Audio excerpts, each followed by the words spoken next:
The Mafia boss gives a makeover to a simple woman. Her new sophisticated look stuns everyone.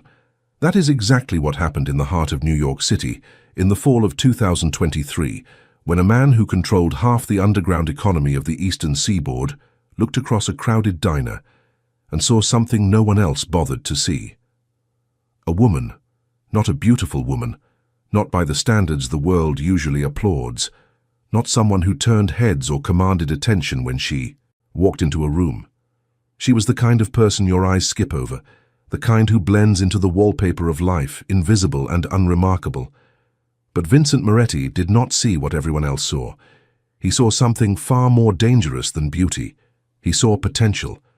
And what happened next, the transformation, the whispers, the betrayal, and the moment that left an entire empire speechless, is a story that will stay with you long after it ends. But before we get there, we need to go back to a Tuesday morning in late October, when the air in Manhattan carried that first real bite of cold, and the leaves in Central Park had turned the color of rust and fire. Margaret Ellen Hayes, Maggie as everyone called her, had worked the morning shift at Rosario's Diner on 10th Avenue for 11 years. 11 years of pouring coffee, wiping down counters, memorizing orders, and smiling at people who never once asked her name. She was 41 years old, though she looked older. Not because life had been cruel to her in any dramatic way, but because it had been indifferent, which is sometimes worse. She wore the same rotation of 3 sweaters, all of them faded, all of them too large for her thin frame. Her hair, a dull shade of brown, streaked with early grey, was always pulled back in a loose ponytail that she never bothered to style. She wore no makeup. She had no jewelry, except a thin silver chain her mother had given her before passing away 6 years earlier. Maggie was not ugly. She was simply unseen. She lived alone in a studio apartment in Hell's Kitchen, a 4th-floor walk-up with a window that faced a brick wall. The apartment was clean but sparse. A single bed, a small television that she rarely turned on, a shelf of paperback novels, and a kitchen counter barely wide enough to hold a cutting board. She had no social media accounts. She had no close friends outside of work. She spoke to her younger sister in Ohio once a month, conversations that were polite but hollow, filled with the kind of small talk that substitutes for real connection. Maggie had not always been this way. There had been a time, in her 20s, when she had laughed easily, when she had worn bright colors and danced at weddings, and believed that the world had something extraordinary waiting for her just around the next corner. But corners have a way of leading to more corners, and somewhere along the way, Maggie had stopped expecting anything at all. She had been engaged, once to a man named Paul, a construction foreman who had seemed solid and dependable until the night she came home early from a shift and found him with someone else in their bed. That was 12 years ago.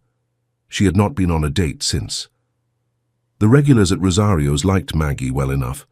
She was efficient and quiet, never got an order wrong, and had the rare gift of knowing when someone wanted to talk and when they wanted to be left alone. The owner, Sal Rosario, a 72-year-old, Italian-American with a bad hip and a good heart, treated her like family. He had given her a raise 3 years ago without her asking, and every Christmas he handed her an envelope with a bonus and a card that said the same thing every year. "You're the backbone of this place, kid." It was a small life, a life lived in the margins, and Maggie had made peace with it, or at least she had convinced herself she had, which is not quite the same thing, but close enough to get through most days. On that particular Tuesday morning, the diner was busy with its usual crowd. Construction workers grabbing egg sandwiches before their shifts, a couple of nurses from Mount Sinai sipping decaf after a long night. An elderly man named Arthur, who came in every single day at 7:15, ordered the same thing, black coffee and a plain bagel, toasted, and read the newspaper cover to cover. Maggie moved through the familiar choreography of the morning rush with the practiced ease of someone who could do it in her sleep, and sometimes felt like she was. She did not notice the black SUV that pulled up outside at 8:45. She did not see the driver step out and open the rear door. She did not register the 2 men in dark suits who entered first, scanning the room with the calm efficiency of professionals, before stepping aside to let a third man enter behind them.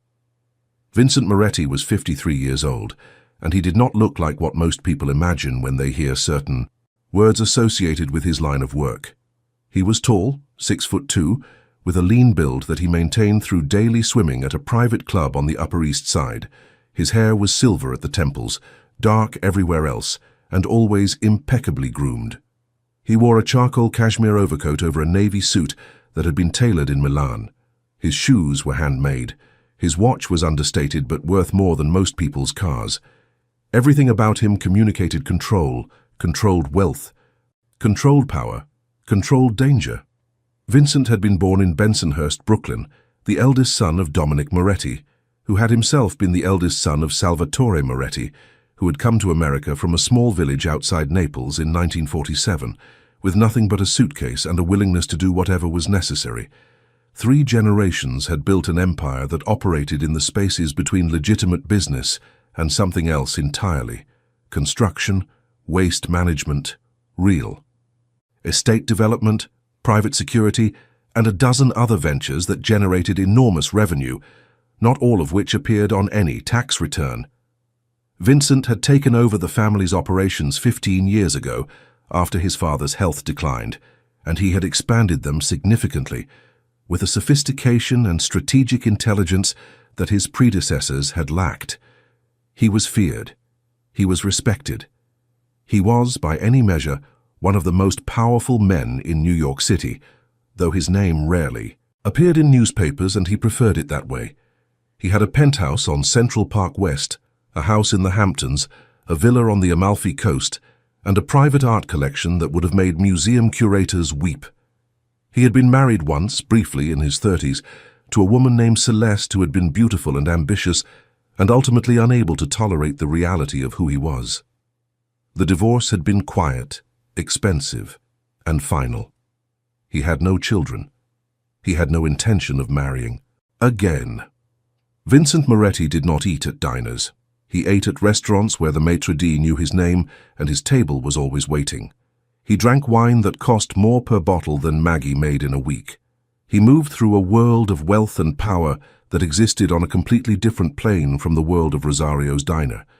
And yet, here he was, sitting in a booth by the window because his driver had taken a wrong turn trying to avoid construction on 9th Avenue, and because Vincent had seen the diner, and on a whim he could not explain, had told his men to stop. He wanted coffee, real coffee, not the precious artisanal nonsense served at the cafes his associates frequented. Diner coffee, the kind his father used to drink.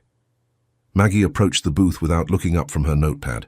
She had registered the suits, the expensive coats, the general aura of importance, but Rosario's was in Midtown. They got all types: Wall Street guys, theater people, tourists who wandered in, looking lost. She had learned long ago not to be impressed. "Morning," she said. "What can I get you?" Vincent looked up at her, and something happened. It was not a thunderbolt. It was not love at first sight. It was something quieter and in its own way more profound. He saw her face, tired, makeup-free, framed by that careless ponytail, and he saw in it a quality he had spent years searching for and never finding in the polished, perfected faces of the women who moved through his world. He saw authenticity. He saw someone who had not been manufactured, sculpted, or designed to appeal. She was raw material, uncut stone. "Just coffee," he said. "Black. Coming right up." She turned to go. He watched her walk back to the counter, noting the way she moved, efficient, unhurried, completely without self-consciousness. She did not adjust her hair. She did not straighten her posture. She did not do any of the 1,000 small things that people do when they know they are being observed. Because she did not know. Because no one ever observed her.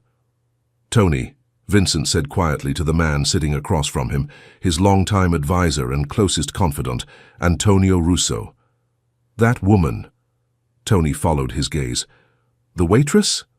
Tell me what you see." Tony studied Maggie for a moment as she poured coffee behind the counter.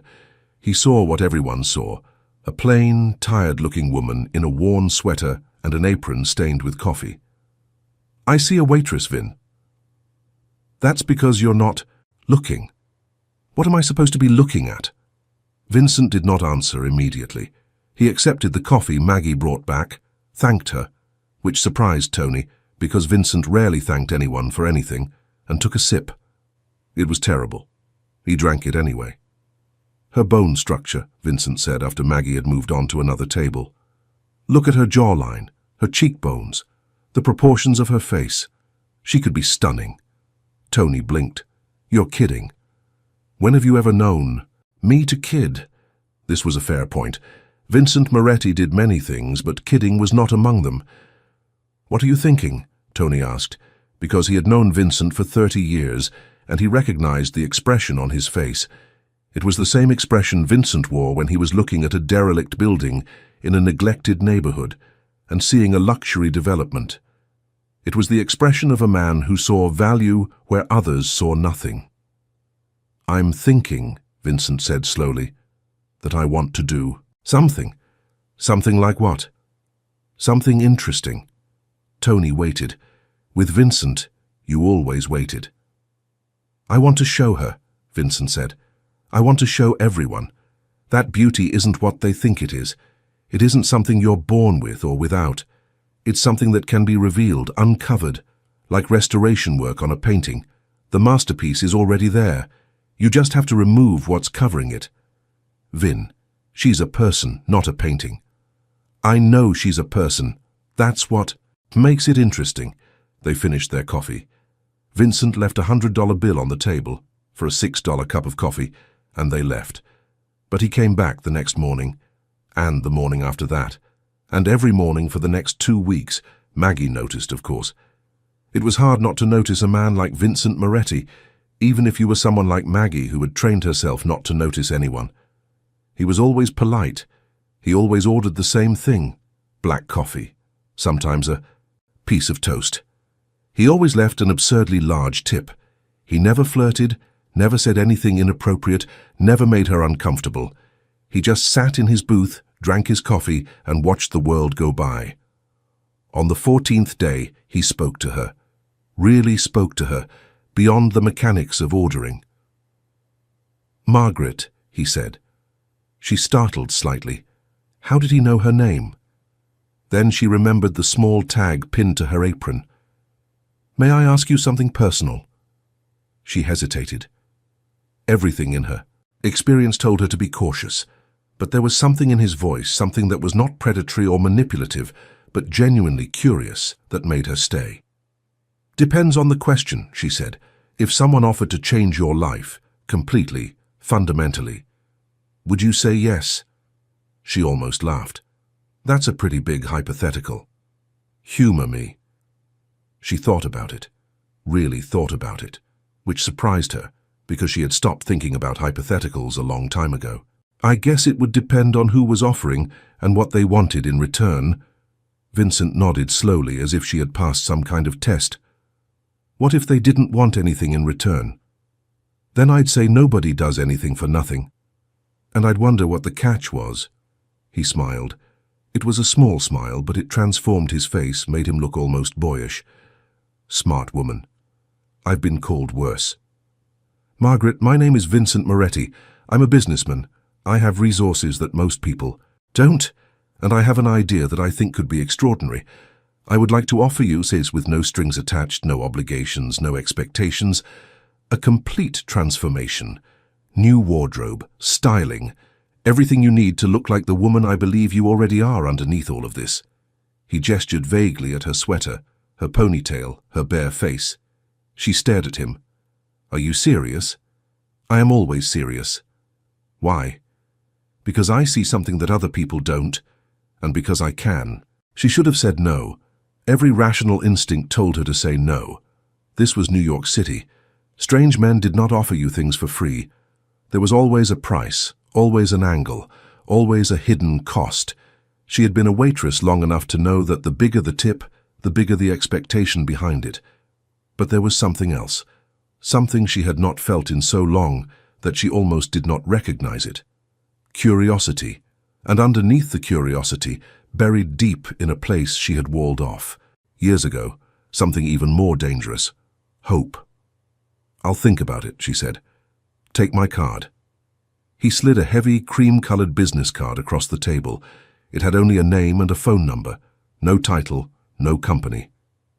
"Call me when you decide." She slipped the card into her apron pocket and went back to work. But for the rest of the day she could feel it there, pressing against her hip like a small, persistent question. She did not call that night, or the next night.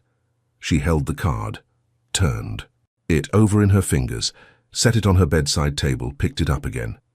She Googled his name and found almost nothing. A few mentions in real estate articles, a photo from a charity gala, no social media presence. The absence of information was, paradoxically, more convincing than a mountain of it would have been.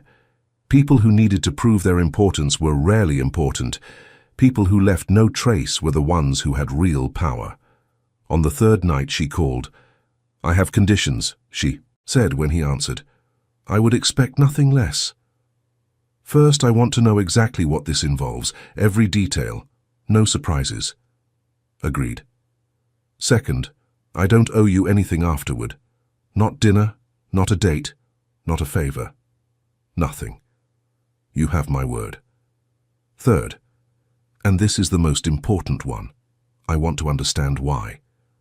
The real reason, not because you see potential or because you can. The real reason." There was a long pause. When Vincent spoke again, his voice was quieter than she had heard it before. "My mother," he said. "Her name was Rosa. She came from nothing.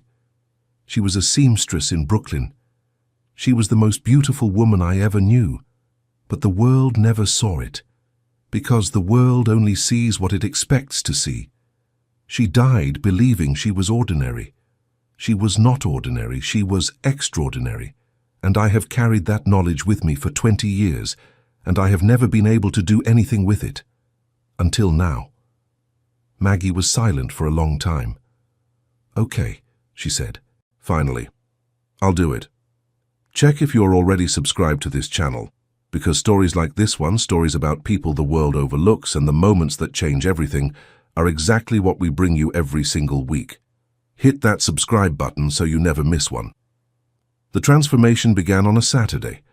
Maggie had taken the day off from Rosario's, the first Saturday she had taken off in 3 years, and a black car arrived at her building at 8 in the morning. The driver, a polite young man named Marco, who clearly worked for Vincent, held the door open and said nothing about the neighborhood or the building's peeling paint or the garbage bags piled on the sidewalk. He simply drove.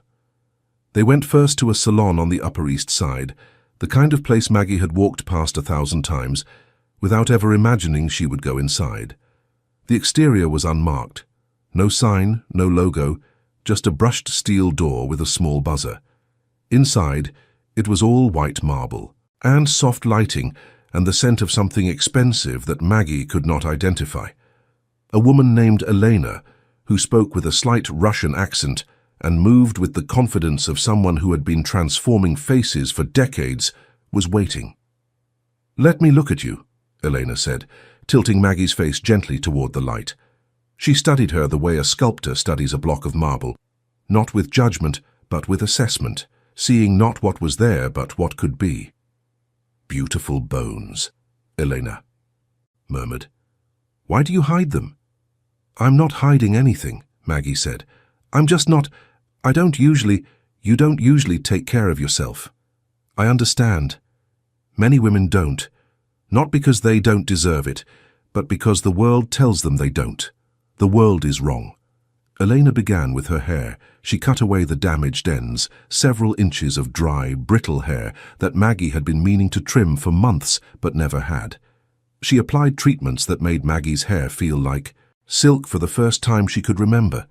She colored it, not dramatically, not a transformation into some artificial shade, but a deepening and enriching of Maggie's natural color, bringing out warm undertones of chestnut and honey that had been buried under years of neglect. She styled it in a way that framed Maggie's face, accentuating her cheekbones and the clean line of her jaw that Vincent had noticed that first day in the diner. The makeup came next. Elena's philosophy was not to create a mask, but to enhance what was already there, to bring forward Maggie's best features and let the rest recede. She showed Maggie how to define her eyebrows, which were naturally well-shaped, but had been invisible under years of not being tended. She applied a foundation so light it was barely noticeable, but that evened Maggie's skin tone and gave her a quiet glow. She did something with her eyes, a subtle combination of shadow and liner that made their grey-green color suddenly vivid, striking, impossible to ignore. "Look," Eleanor said, and turned the chair toward the mirror. Maggie looked, and for a long, suspended moment, she did not recognize herself. Not because she looked like a different person, but because she looked like a version of herself she had never met, a version that had been sleeping somewhere inside her, waiting. Her eyes were the same eyes, but they looked larger, more luminous. Her face was the same face, but its architecture was suddenly visible. The high cheekbones, the defined jawline, the elegant proportions that had been hidden under a veil of exhaustion and neglect. She looked like someone. She looked like someone who mattered. "Oh," she said softly. And then, to her horror and Elena's complete lack of surprise, she began to cry. "They all cry," Elena said matter-of-factly, handing her a tissue. "It's because they're seeing themselves for the first time. It's overwhelming. Take a moment." Maggie took several moments. Then she dried her eyes, careful not to smudge Elena's work, and laughed. A real laugh, full and unguarded, the kind of laugh she had not produced in years. You look like you," Elena said firmly. "That's all. You just look like you." From the salon, Marco drove her to a building in Soho, a converted loft that turned out to be the private showroom of a personal stylist named David Chen. David was in his 40s, sharp-featured and impeccably dressed, with an energy that was simultaneously intense and calming. His space was filled with racks of clothing organized by color and occasion, shoes displayed like artwork, and accessories arranged with museum-like precision. "Vincent told me about you," David said, circling Maggie the way Eleanor had, with that same assessing gaze. "He was right. You've been dressing like you're trying to disappear." "Maybe I was." David stopped circling and looked at her directly. "Well, we're going to fix that." Over the next 4 hours, David rebuilt Maggie's wardrobe from the ground up. He started with the basics, well-fitted undergarments, which he explained were the foundation of everything else. Then he moved to what he called the architecture, perfectly tailored pants, skirts that hit at exactly the right point on her leg, blouses in fabrics that draped rather than hung. He chose colors that complemented her newly revealed coloring, deep emeralds, rich burgundies, warm creams, and navy blue that made her eyes look like sea glass. He explained everything as he worked, why certain cuts flattered her frame, why fabric quality mattered more than brand names, why the right pair of shoes could change the way a woman carried herself. He was not condescending, he was passionate, the way a teacher is passionate about a subject they love. And Maggie, who had spent her entire adult life thinking of clothing as purely functional, something to cover yourself with, nothing more, found herself genuinely fascinated. The final piece was a dress. David saved it for last, removing it from a garment bag with the reverence of a priest handling a sacred text. It was deep emerald green, made of a fabric that seemed to shift and shimmer with every movement. It was elegant without being ostentatious. No excessive embellishment, no dramatic plunging necklines, nothing that screamed for attention. It was the kind of dress that whispered, and in the whispering, demanded that the entire room fall silent to listen. "Try it on," David said. Maggie went behind the screen, slipped out of her old clothes, the faded jeans, the stretched-out sweater, and put on the dress. It fit, like it had been made for her. She stepped out, and David's expression, a man who had dressed some of the most celebrated women in New York, told her everything she needed to know. "My God," he said quietly. "Vincent really does have an eye." Later that afternoon, the car brought Maggie to Vincent's penthouse on Central Park West. She had never been in a building like this. Doormen in uniforms, a lobby that looked like a 5-star hotel, an elevator that opened directly into a private foyer. The penthouse itself was enormous, decorated with a spare, sophisticated taste that managed to be both luxurious and restrained. Art on the walls that she recognized even with her limited knowledge, dark, moody paintings that seemed to pulse with life. Vincent was waiting in the living room, standing by a wall of windows that overlooked the park. Tony was there too, sitting on a leather couch, along with a woman Maggie had not met, a striking blonde in her 50s, wearing a cream-colored suit. "Margaret," Vincent said, turning from the window. And then he stopped. He simply stopped, the way people stop when they encounter something that exceeds their expectations, even when their expectations are high. He stared at her for a long moment, and in his eyes, Maggie saw something that made her breath catch. Not desire, not possessiveness, but vindication, the look of a man who had been proven right. "I told you," he said, turning to Tony. "Didn't I tell you?" Tony was staring too. His mouth was slightly open. "Vin, Yeah, you told me." The woman in the cream suit stood. "I'm Diane Hartwell," she said, extending a hand. "I run Vincent's charitable foundation. He asked me to be here today as well, I suppose, as a witness." "A witness to what?" Maggie asked. Diane smiled. "To the moment we prove to the world that beauty is not a birthright. It's a revelation." What followed was something Maggie could not have imagined, not in her most elaborate fantasies, which were admittedly modest. Vincent, it turned out, had been planning something larger than a simple makeover, much larger. He had arranged for Maggie, with her permission, he emphasized, always with her permission, to attend a charity gala the following week, not just any gala. The Moretti Foundation's annual fundraiser at the Plaza Hotel, the single most exclusive social event of the fall season. 600 guests, the wealthiest, most powerful, most beautiful people in the city. And Maggie would walk in among them, not as a waitress sneaking in through the service entrance, but as Vincent Moretti's personal guest. "Wait," Maggie said, holding up a hand. "A gala, like a ball, with those kinds of people? With exactly those kinds of people? I can't do that. I don't know what to say to those people. I don't know how to—" "That," Vincent interrupted gently, "is what the next week is for."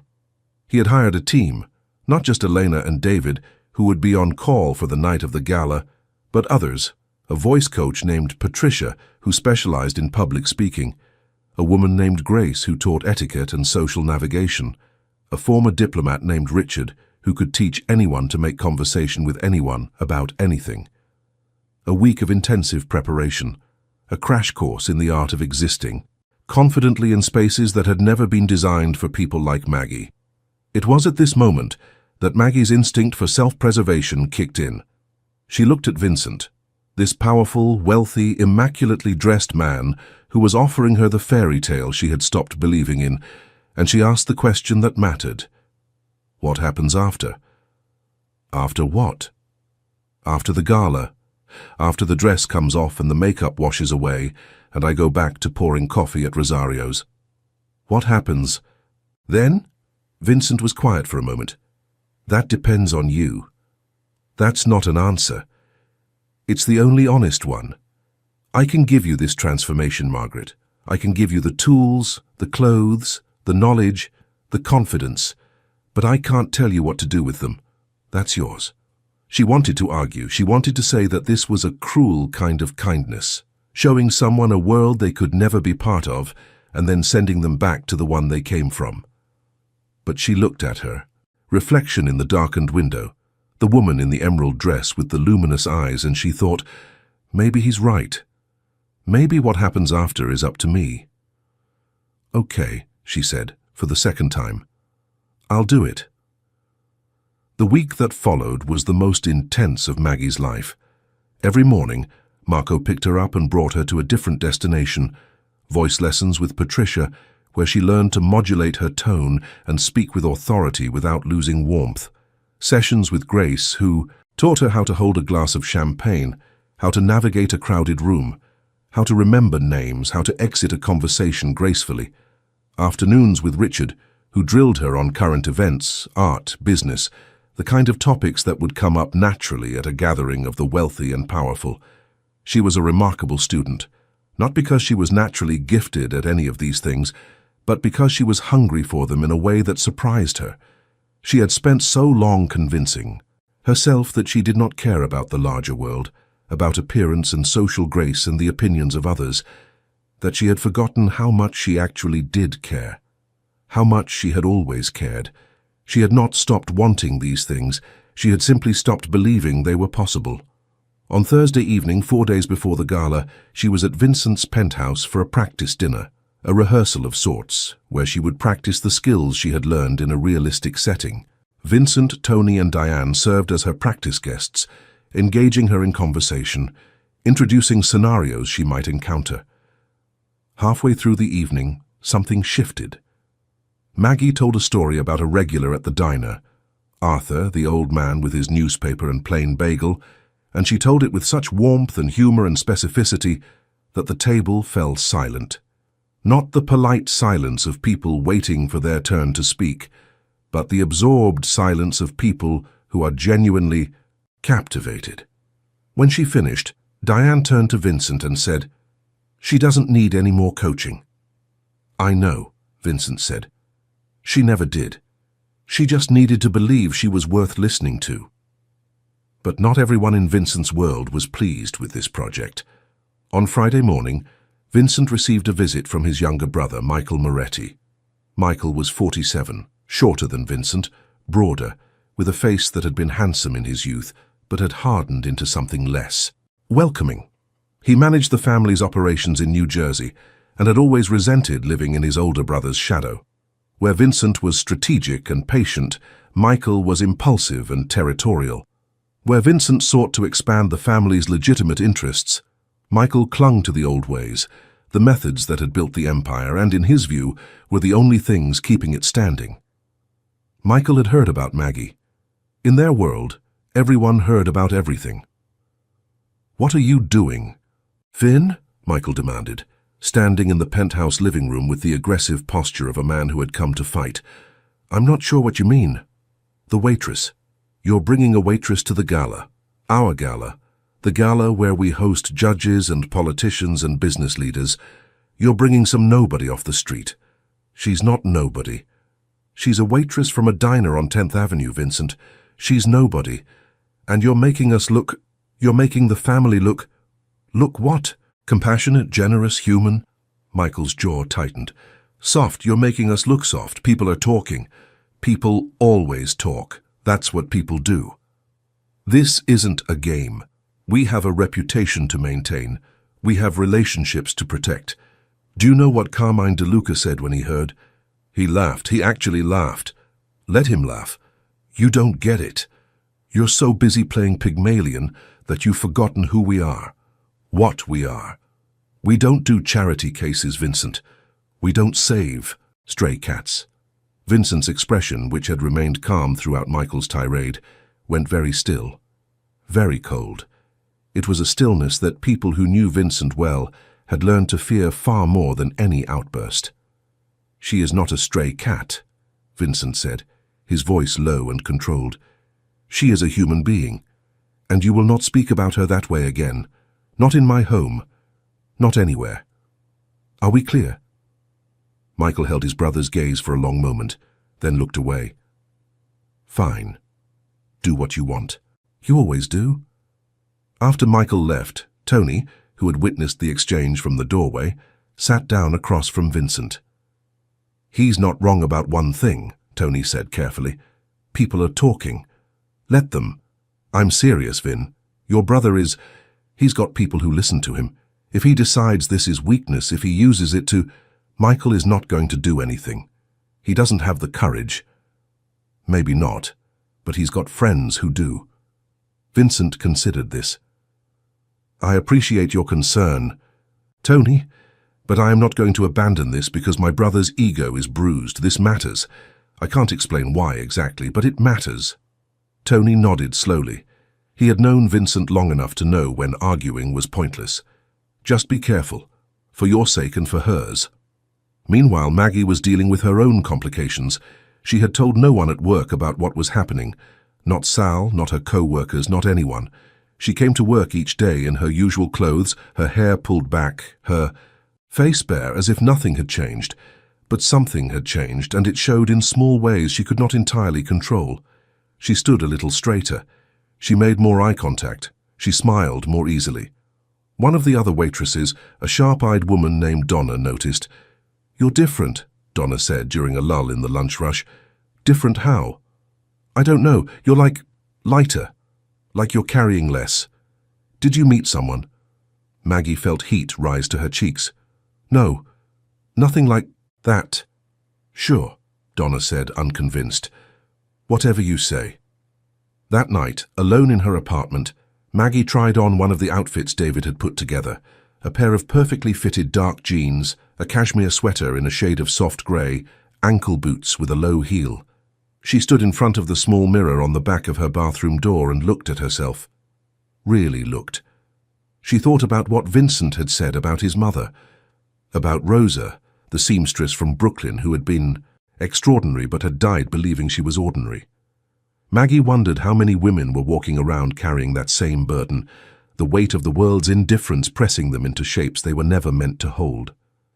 She wondered if the transformation Vincent was offering was real, or if it was just a costume, a disguise that would eventually slip and reveal the same invisible woman underneath. She picked up her phone and called her sister in Ohio. "Karen, can I ask you something?" "Sure, what's up?" "Do you think people can really change? Not just on the outside, but really change?" There was a pause. "Where is this coming from?" "Just something I've been thinking about." "I think people can grow," Karen said carefully. "I think people can learn to see themselves differently, but I think the raw material has to be there. You can't become something you're not, but you can become more of what you already are." Maggie turned this over in her mind long after they hung up.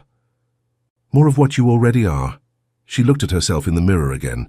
Not the transformation, not the new clothes, but herself, the woman underneath it all. And for the first time in as long as she could remember, she did not look away. The night of the gala arrived. October 28th. A cold, clear evening with a sky full of stars that the city's lights made invisible, but that were there nonetheless, burning above the glittering facade of the Plaza Hotel on Fifth Avenue. Maggie had spent the afternoon at Elena's salon, hairstyled, makeup applied with careful precision, every detail attended to. David had come personally to dress her, bringing the emerald dress and a pair of heels that added 3 inches to her height, and more importantly changed the entire way she moved, slower, more deliberate, more conscious of her own body in space. The final addition was a pair of diamond earrings, not large, not ostentatious, small, perfectly cut stones that caught the light with every turn of her head. Vincent had sent them with a note that said simply, "These were my mother's." Maggie held the earrings in her palm and felt their weight, not the physical weight, which was negligible, but the emotional weight, which was enormous. She understood what this gesture meant. She put them on and felt for the first time that this was not a costume. This was an inheritance. Marco drove her to the plaza. The car pulled up to the main entrance, where a red carpet had been laid, and photographers were positioned behind velvet ropes. Maggie's heart was hammering so loudly she was certain the driver could hear it. "You're going to be fine," Marco said, meeting her eyes in the rearview mirror with a warmth that surprised her. "How do you know?" "Because Mr. Moretti doesn't make mistakes about people." She stepped out of the car. The flashbulbs started immediately, not for her specifically, since the photographers had no idea who she was, but because anyone arriving in a black car at the Moretti Foundation gala was, by definition, someone worth photographing. She walked the carpet alone, her chin lifted, her steps measured, her expression composed. She looked, to anyone watching, exactly like someone who belonged there. Inside the plaza's grand ballroom, 600 guests moved through a landscape of crystal chandeliers, towering flower arrangements, and candlelight. The women wore gowns that cost more than most people's annual salaries. The men wore bespoke suits and watches that glinted like small declarations of victory. The room hummed with the particular energy of extreme wealth and power gathered in one place, an energy that was part celebration, part performance, and part careful negotiation. Vincent was waiting just inside the entrance. He was in a black tuxedo that made him look like he had stepped out of a classic film, elegant, commanding, and completely at ease. Tony was beside him, and Diane, and several others Maggie did not recognize. Vincent saw her come through the door, and this time he did not try to hide his reaction. His eyes widened. He drew in a slow breath, and then he did something that Maggie would remember for the rest of her life. He crossed the room to her, took her hand and raised it to his lips. "You look," he said quietly, "exactly like who you are. Not beautiful, not stunning, not gorgeous. Who you are." And Maggie understood in that moment that this was the greatest compliment Vincent Moretti knew how to give. He offered his arm and she took it, and together they walked into the ballroom. If you are watching this right now and this story is touching something in you, take a moment and leave a comment saying, "Everyone deserves to be seen." It is a small sentence, but it carries the weight of everything Maggie has been carrying for years. Leave that comment, because someone else watching needs to read it tonight. What happened next became, in the world of New York society, the story of the fall season. Vincent Moretti, private, enigmatic, feared Vincent Moretti, walked into his own gala with an unknown woman on his arm, and the room stopped. Not literally, of course. The string quartet kept playing, the waiters kept circulating with champagne. But conversationally, socially, energetically, the room stopped. Because the woman on Vincent's arm was not the kind of woman anyone expected to see there. She was not a model. She was not an actress. She was not a socialite or the daughter of someone powerful. She was simply a woman. A beautiful woman, yes, undeniably beautiful, but beautiful in a way that was different from the manufactured perfection that surrounded her. She was real, and in a room full of performance, reality was the most extraordinary thing in it. Vincent introduced her, not as his date, not as his girlfriend, not as his charity project. He introduced her as his friend. "This is Margaret Hayes," he would say, and then he would step back, literally. Step back and let her talk. And Maggie talked. She talked with the quiet confidence of someone who had spent a week preparing, but a lifetime observing. She told the wife of a hedge fund manager about the regulars at Rosario's, the characters and eccentrics and lonely souls who came through the door every day. And the woman laughed, a real laugh, not a social laugh, and said she hadn't heard a story that good in years. She spoke with a federal judge about the difference between the justice people receive and the justice they deserve. And the judge looked at her with the startled expression of a man encountering an idea he had not considered. She talked with a gallery owner about art, not with expertise, but with genuine feeling, and the gallery owner asked for her number. Diane watched from across the room, nursing a glass of sparkling water, and shook her head slowly. "She's the best thing in this room," Diane said to Tony, "and she has no idea." "I think she's starting to figure it out," Tony replied. But not everyone was charmed. In a far corner of the ballroom, Michael Moretti stood with a group of men, associates, business partners, members of the family's inner circle. He had been drinking, not heavily but steadily, and his face had the flushed, tight look of a man whose resentments were close to the surface. "Look at him," Michael said, gesturing toward Vincent and Maggie. "Look at that. My brother, the great reformer, the man who takes pity on the common people." "She looks good," said one of the men, a thick-necked individual named Sal Terrazzo. "I'll give him that. She looks like a costume, like a disguise. Under that dress, she's still a waitress. You can dress up a nobody, but there's still a nobody." "Easy, Mike." "Don't tell me easy. This is supposed to be our event, our night, and he's turned it into some kind of, what, a social experiment? A publicity stunt?" The men shifted uncomfortably. No one wanted to agree with Michael openly, but no one wanted to contradict him either. Michael Moretti was not as powerful as his brother, but he was volatile, and volatile men in their world could be dangerous. At 10:30, Vincent led Maggie to the dance floor. The string quartet shifted to a waltz, a slow, elegant piece that turned the air to silk. Vincent held her with the practiced ease of a man who had been dancing at these events since childhood, one hand at her waist, the other holding hers at shoulder height.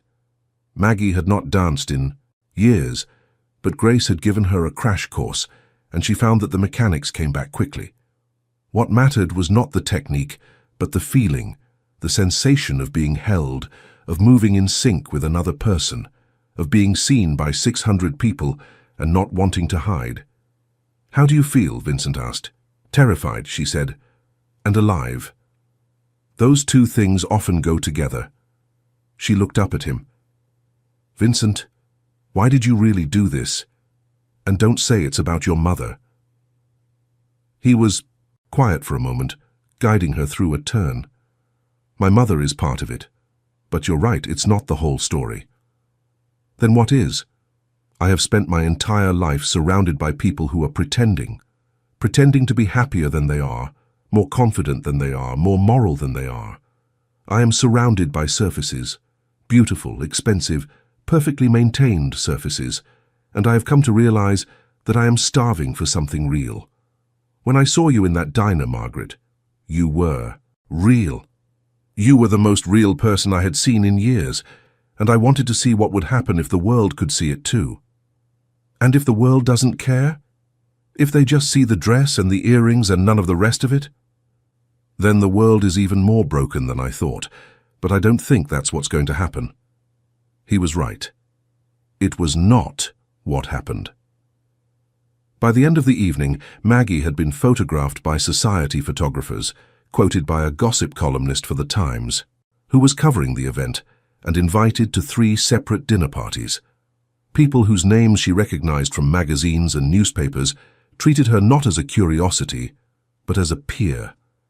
She had held her own, and she had done it not by pretending to be someone she was not, but by being fully, unapologetically, visibly herself. But the most significant moment of the night came not in the ballroom, but in the corridor outside the restrooms, where Maggie encountered a woman she had not expected to see. Victoria Lane was one of New York's most prominent socialites, a former model, married to a real estate developer, known for her beauty and her ruthlessness in equal measure. She was 50 and looked 35, thanks to a personal trainer, a nutritionist, a dermatologist, and a surgeon whose name was whispered but never spoken aloud. She was everything that Maggie was not: polished, calculated, and supremely aware of her own value. Victoria had been watching Maggie all evening with the sharp eye of a woman who recognizes a threat. Because Maggie was a threat, though not in the way Victoria initially feared. Maggie was not competition for Vincent's affection. Victoria had no interest in Vincent Moretti.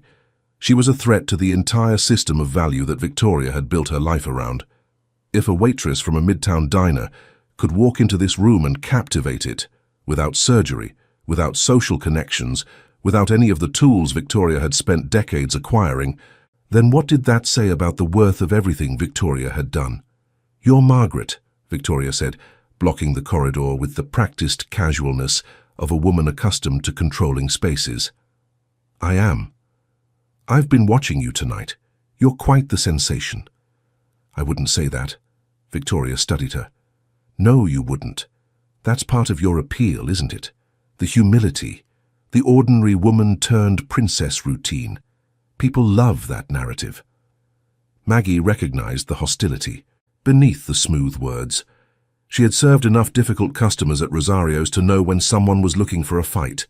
The old Maggie would have retreated, apologized, found an excuse to leave. But the old Maggie had been left at home tonight, folded neatly in a drawer next to the faded sweaters. "It's not a routine," Maggie said calmly. "I'm just wearing a different dress. Darling, you're wearing a different life. And when the clock strikes midnight and the carriage turns back into a pumpkin, you'll be right back where you started." Maggie held Victoria's gaze. "Maybe. But at least I'll know what it looks like from up here, and I'll know something else too." "What's that?" "That it's not as special as you pretend it is." Victoria's expression flickered, a hairline crack in the porcelain. Then she smiled, a thin, tight smile that did not reach her eyes. "Enjoy your evening, Margaret." She walked away, heels clicking on the marble floor, and Maggie stood alone in the corridor, her heart pounding, her hands trembling slightly, and a fierce burning pride rising in her chest like a flame. The morning after the gala, Maggie woke early, as she always did. For a disoriented moment, lying in her narrow bed in her small apartment, she thought the previous night had been a dream. The chandelier light, the emerald dress, the dancing, all of it dissolving in the grey morning light, like something that had never been real. Then she saw the dress hanging on the back of her closet door and the earrings sitting on her bedside table, and she knew it had happened. She went to work. She put on her old sweater, pulled her hair back in its usual ponytail, pinned on her name tag, and served coffee. When Donna asked if she'd had a nice weekend, she said yes and left it at that. The disconnect between who she had been 12 hours ago and who she was now, a waitress clearing plates at table 9, was so vast that it felt like a form of vertigo. At 10:15, her phone buzzed with a text from a number she didn't recognize. "Hi Maggie, this is Diane Hartwell. I don't know if you've seen, but you're on page 6 today.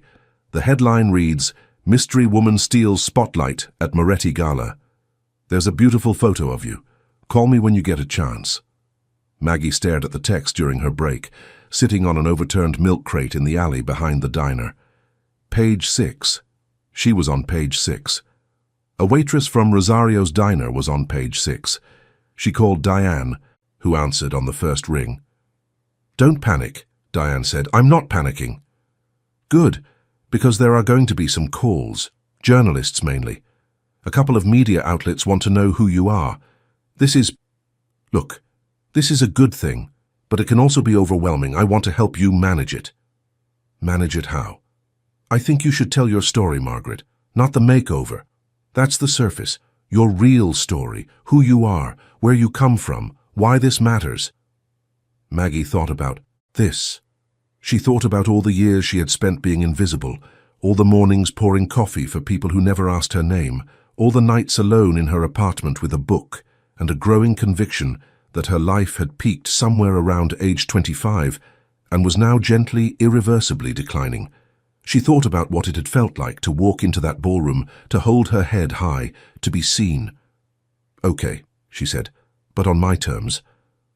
Diane arranged a sit-down interview with a journalist she trusted, a writer for a major magazine named Sarah Chen, who specialized in human interest stories and had a reputation for treating her subjects with respect. The interview took place 2 days later at a quiet cafe in the West Village and lasted 3 hours. Maggie told Sarah everything: the years at the diner, the loneliness, the broken engagement, the slow erosion of self-worth that happens when the world treats you as if you don't exist. She talked about Vincent, carefully, without revealing details of his personal life or business, but honestly about his generosity and his belief in her. She talked about Eleanor and David and Grace and Richard, the team that had helped her transform. And she talked about the gala, the fear and the exhilaration and the moment in the corridor with Victoria Lane, which she described without naming Victoria. "What was the most surprising part?" Sarah asked. Maggie thought for a long time. The most surprising part was that nothing actually changed. I mean, physically, yes, the hair, the clothes, the makeup. But the woman who walked into that ballroom was the same woman who walks into Rosario's every morning. The same brain, the same heart, the same stories. The only thing that changed was that people were willing to listen. The article ran 2 weeks later.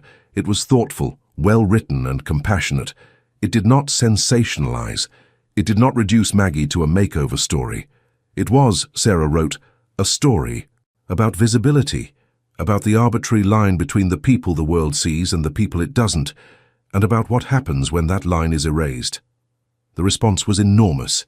The article was shared hundreds of thousands of times across social media. Comments poured in from women and men who recognized themselves in Maggie's story, people who had felt invisible, people who had been told in 1,000 small ways that they were not worth noticing. The article struck a nerve that was deeper and more raw than anyone had anticipated, and then the complications began. Michael Moretti read the article, or rather someone read it to him, because Michael was not a man who spent much time with magazines. He listened, his face growing darker with every paragraph, and when it was finished, he picked up his phone and called his brother. "You've lost your mind," Michael said. "Good morning to you too, Michael. Do you understand what you've done? You've put our name in the press, our family name, in a magazine article about some waitress you picked up like, be very careful how you finish that sentence. People are laughing at us, Vincent. The DeLucas, the Constantinos, everyone. They think you've gone soft. They think the great Vincent Moretti has turned into some kind of philanthropist. I am a philanthropist. I run a charitable foundation. That's a front, and you know it. It's not a front, it's real, just like Margaret is real." "Jesus, Vin, are you... You're not involved with her, are you? Is this...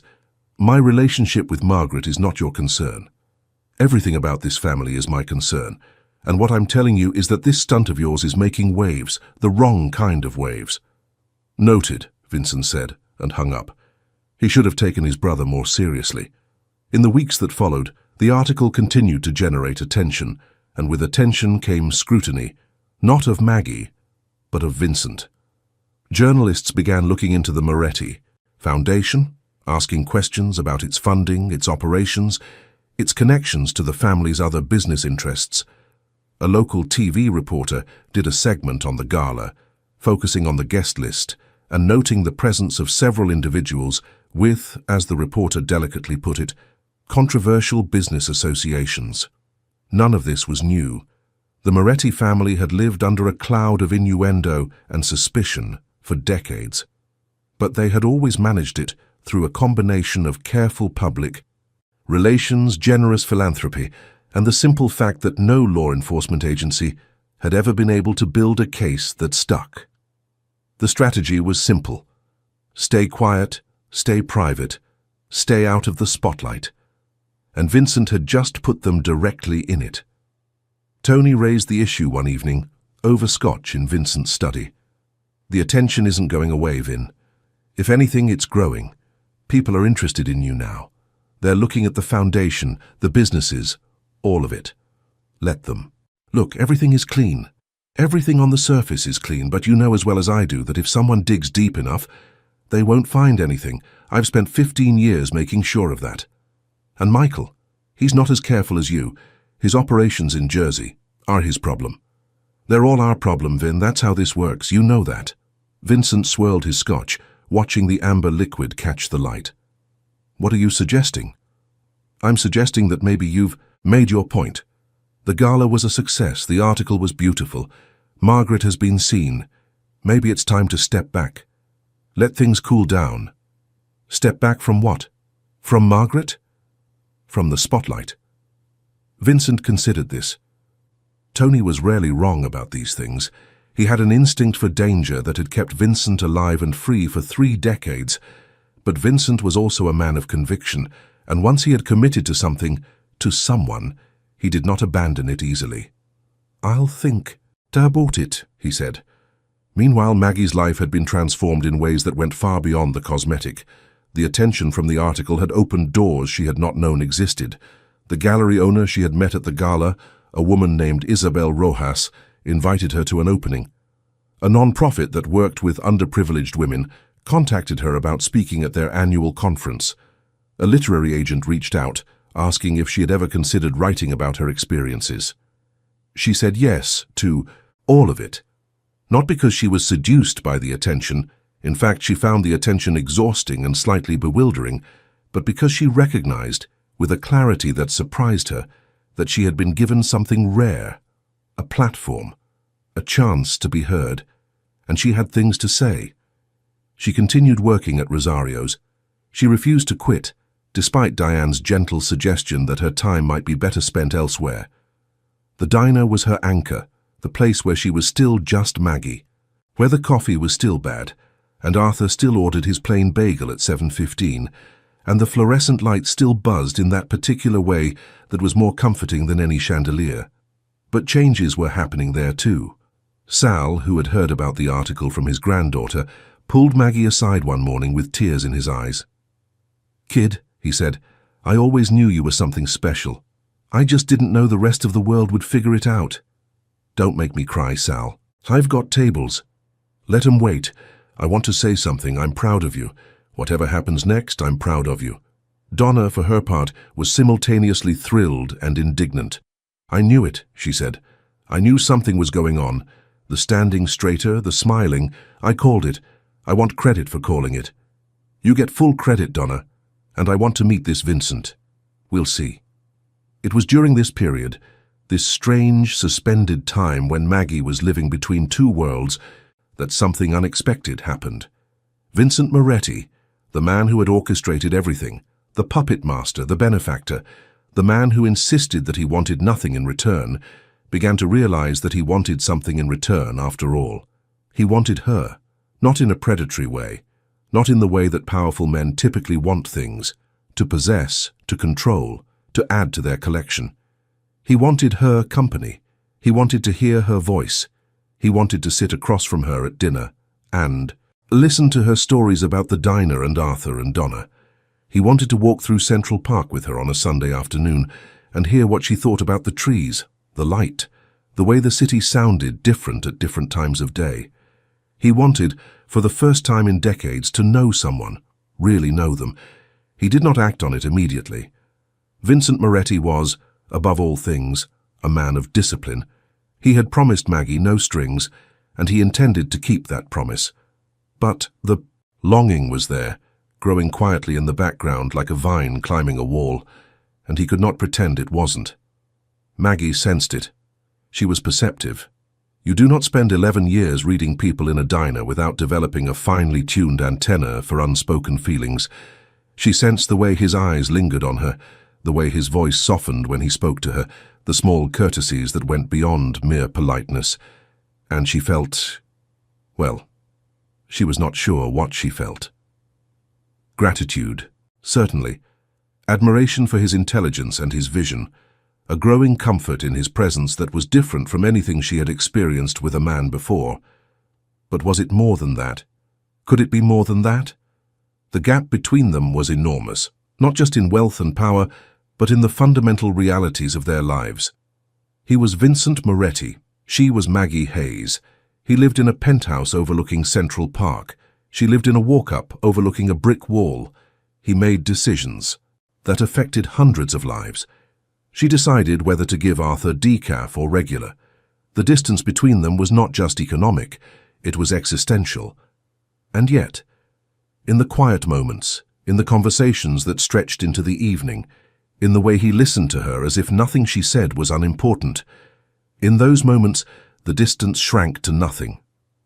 5 weeks after the gala, the crisis arrived. And it came, as crises often do, not from the direction anyone was watching. It was a Wednesday evening. Maggie was at home reading when her phone rang. It was Tony Russo. Maggie, listen carefully. His voice was tight, strained. Something has happened. I need you to stay home tonight. Don't go out. Don't answer the door for anyone you don't know. Tony, what? Michael has done something stupid. I can't explain right now, but Vincent is dealing with it. He wanted me to call you to make sure you were safe. Safe from what? Just stay home, please. He hung up before she could ask anything else. Maggie sat on the edge of her bed, her heart pounding, the book forgotten in her lap. She thought about calling Vincent, but something told her not to.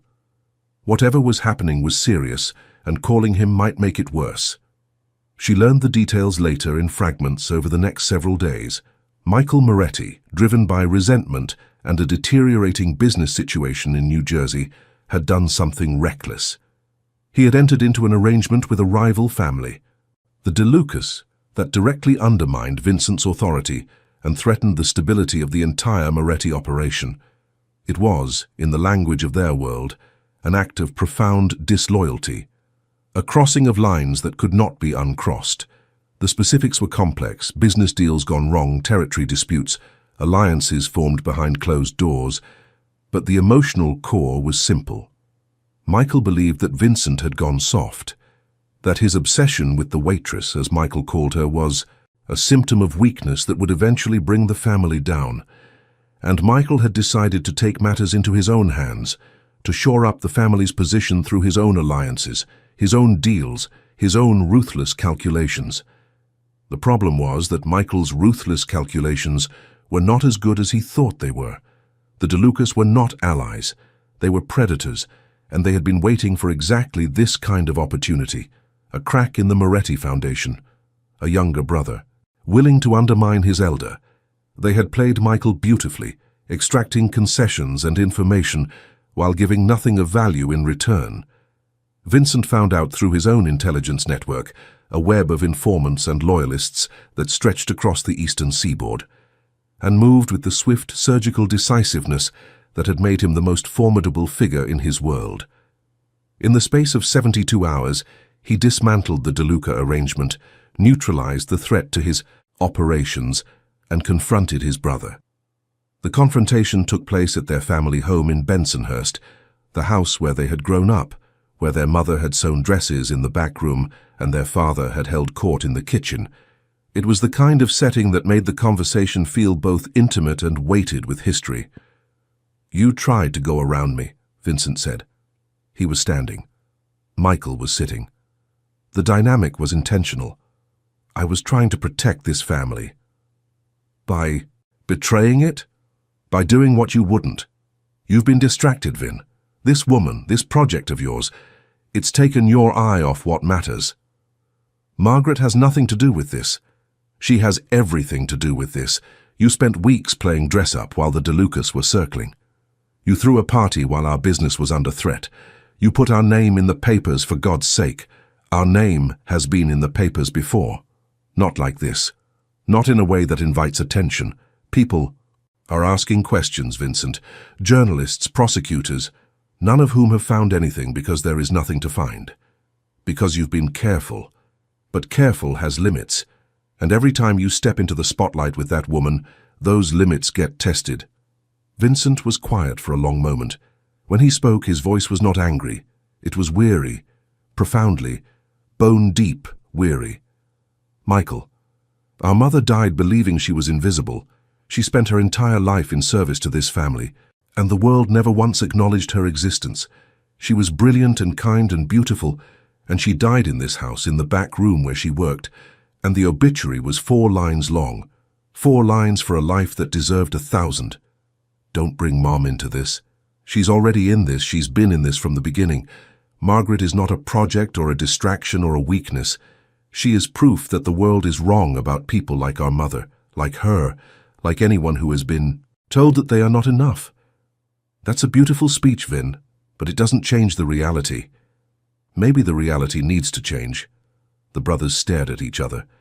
Outside, a car horn sounded in the distance. A dog barked, the mundane sounds of a Brooklyn neighborhood continuing its life, oblivious to the seismic shift happening inside these walls. "I'm going to ask you something," Vincent said, "and I want you to think carefully before you answer. Are you with me or not?" "I'm your brother." "That's not what I asked." The silence stretched. Michael's jaw worked. His hands gripped the arms of his chair. Years of resentment, years of feeling second best, years of living in the shadow of a brother who was smarter, stronger, more capable. All of it was there in his face, visible as a wound. "I'm with you," Michael said finally. "I've always been with you." "Then act like it. No more side deals, no more undermining, and no more disrespecting Margaret. She is part of my life. And you will treat her accordingly." Michael nodded. It was a small gesture, almost imperceptible, but it carried the weight of a surrender. Maggie learned about the confrontation from Tony, who told her a carefully edited version that omitted the most sensitive details but conveyed the essential truth, that Michael's antagonism had been addressed and that Vincent had defended her. "He went to bat for you," Tony said. "I've known him 30 years, and I've never seen him put himself on the line for someone like that. Not for a business deal, not for a partnership, for a person, for you. Is he okay? He's Vincent. He's always okay. But I think this shook him more than he's showing. Family means everything to him. Having to confront Michael, having to choose, that cost him something." Maggie sat with this information for a long time. She thought about the cost of the transformation, not the financial cost, which was abstract and meaningless to her, but the human cost. The disruption it had caused in Vincent's family. The attention it had drawn, the complications it had created. She had been so focused on her own experience, the wonder and terror and exhilaration of being seen, that she had not fully considered what it was costing the man who had made it possible. She went to see him, not to his penthouse, which still intimidated her, but to Rosario's, where everything had begun. She called him and asked him to come, and he did, arriving the next morning at 8:45, exactly as he had that first day, in a dark suit with Tony at his side. She brought him coffee. The same terrible coffee. He drank it. "I want to say something," she said, standing beside his booth, her apron tied at her waist, her hair back in its ponytail, no makeup on her face. She looked in that moment exactly as she had the day they met, and Vincent, looking at her, thought she had never looked more beautiful. "I know what happened with Michael," she said. "I know what it cost you, and I want you to know that I am not going to be the thing that tears your family apart. If this is causing problems, if I'm causing problems, I will walk away, no hard feelings, no regrets." "You're not causing problems." "Tony told me." "Tony talks too much." A slight smile. "Margaret, listen to me. What Michael did was not about you. It was about him, his insecurities, his ambitions, his resentments. You were the excuse, not the cause. And even if you were the cause, I would make the same choice. Every time. Why?" And there it was, the question that had been hovering between them for weeks, unasked and unanswered. Why?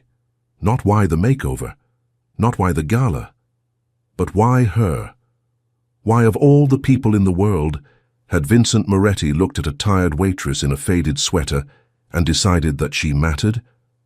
"Because," Vincent said, and for the first time since Maggie had known him, he seemed to struggle for words. The man who always knew exactly what to say, who chose. His words, with the precision of a surgeon, was searching. "Because you remind me of everything I'm supposed to be fighting for. Not power, not money, not territory, but the idea that people are worth more than the world gives them credit for. You remind me that there is still something worth believing in." He paused. "And because I have fallen in love with you, Margaret Hayes, somewhere between the bad coffee and the plain bagels and the way you stand up to anyone who tries to make you feel small, I have fallen completely, irrevocably in love with you." The diner was quiet. The morning rush hadn't started yet. Arthur hadn't arrived for his 7:15 bagel. Sal was in the back. Donna was on her phone by the register. It was just the two of them in a booth by the window, in a diner on 10th Avenue, and the silence between them was the most eloquent thing either of them had ever heard. "I know the distance between us is enormous," Vincent continued. "I know who I am and what I am, and what that means. I know you didn't ask for any of this, but I have never been more certain of anything in my life." Maggie sat down across from him. She set the coffee pot on the table. She looked at this man, this complicated, dangerous, generous, brilliant man who had looked at her and seen something no one else had bothered to see, and she felt the last wall inside her crumble. "The distance," she said slowly, "is not as far as you think." She reached across the table and took his hand. 6 months later, on a warm evening in April, the Cherry Blossom Festival was in full bloom in Central Park, and Maggie Hayes, Margaret Moretti, as she had recently quietly become, stood on the balcony of the penthouse on Central Park West and looked out at a city that had once made her feel invisible. She no longer felt invisible. The month since that morning in the diner had been, there was no other word for it, extraordinary. Not because her life had become easy or glamorous, though. There were certainly elements of both, but because she had, for the first time, stepped fully into the person she had always been capable of being. She had spoken at the non-profit conference, delivering a 20-minute address about visibility, value, and the cost of being overlooked, that received a standing ovation and was later published as an essay in a major outlet. She had begun working with Diane at the Moretti Foundation, not as a figurehead, but as an active participant, helping to develop programs that provided mentorship, professional development, and yes, transformations, though Maggie insisted on that last word being understood broadly, for women in underserved communities. She had written a short piece for a magazine about her experience, And the response had been overwhelming. Thousands of messages from people who saw themselves in her story. She was working on something longer, a full account that the literary agent thought could become a book. She wrote at the kitchen table of the penthouse, usually early in the morning before Vincent was awake, when the city was quiet and the light coming through the windows was soft and forgiving. She still went to Rosario's. Not every day, but often enough that Sal did not feel abandoned. She would sit at the counter, drink Sal's terrible coffee, and talk with Donna and the regulars. Arthur still came at 7:15. He still ordered the plain bagel, toasted. He still read his newspaper. But now, when Maggie sat down next to him, he would fold the paper and say, "Tell me what you're writing about today, kid."